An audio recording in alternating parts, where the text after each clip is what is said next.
Thank you. Ms. Miller is recognized for questions. Thank you, Chairman Smith and the ranking member, and thank all of you for being here today. As a mother and a grandmother, I know the importance of allowing parents to choose which schools are best for their children and their own unique skills.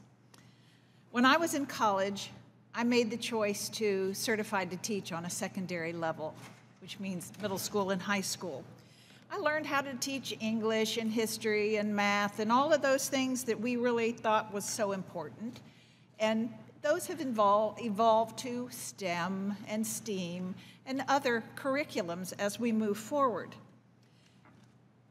Life has its own twists and turns. I ended up in real estate as opposed to being a teacher, but I volunteered in the school system for 17 years. And believe me, when you walk the halls of middle school, those hormones are alive and well today, just like they were when I learned how to teach all those years ago.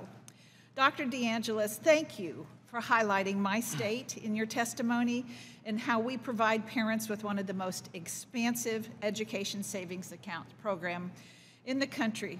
This program is called the Hope Scholarship Program, and it has an eligibility rate of 93% across all students in my state, making West Virginia a leader in giving parents the opportunity to build an individual learning experience that will work best for their child.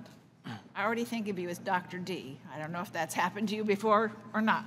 We have all seen how radical woke ideology, which really sloughs over history and civics and all of those other things, but does include gender and sexual orientation, has made its way into our children's curriculum in school.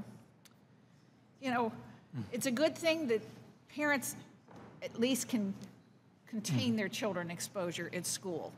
I mean, at home. In your opinion, how do you see school choice as a way to protect our children from the radical and damaging ideology of the left? Yeah, thank you so much for the question. Too many schools are focusing on indoctrination, not education. And the best solution to this problem is to allow the families to choose for their own kids.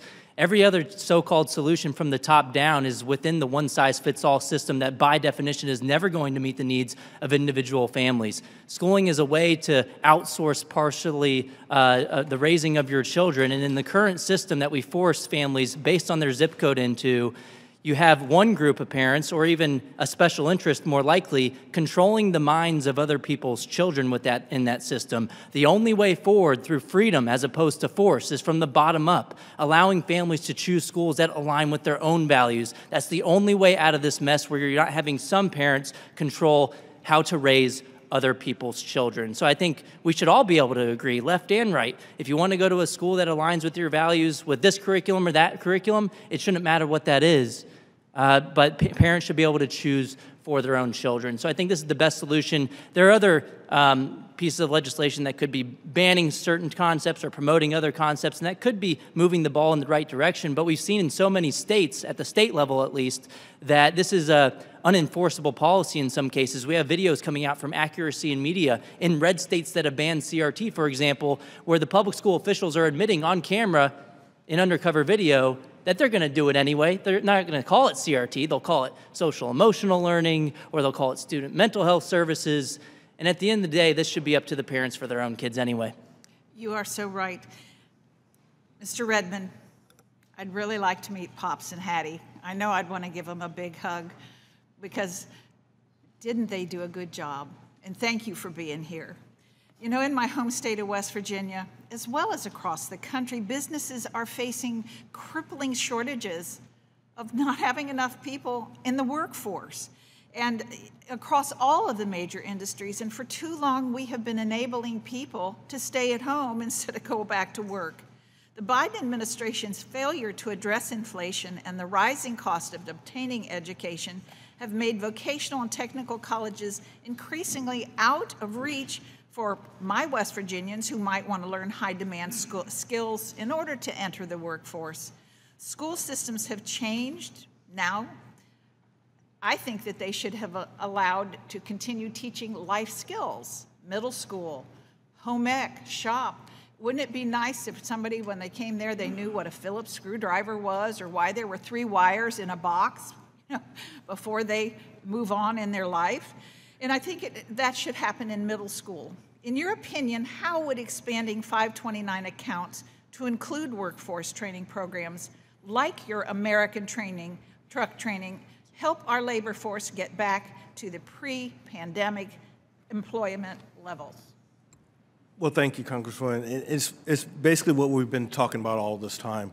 It's about giving folks a choice. You know, I'm full of stories, so here comes another. There was a gentleman named Gerald that came to my school who got a 4-year degree, but you know, he didn't have. It was really tough for him to come to school, but he ended up coming to school and utilizing you know, what he had to in fact get his commercial driver's license.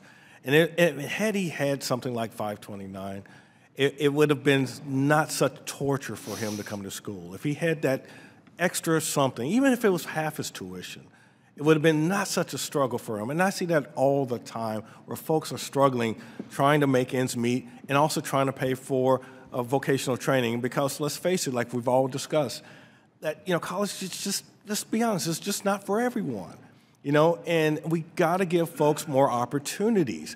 And so I just don't see the point in anyone who could see that how this could not benefit our country and the folks who need help.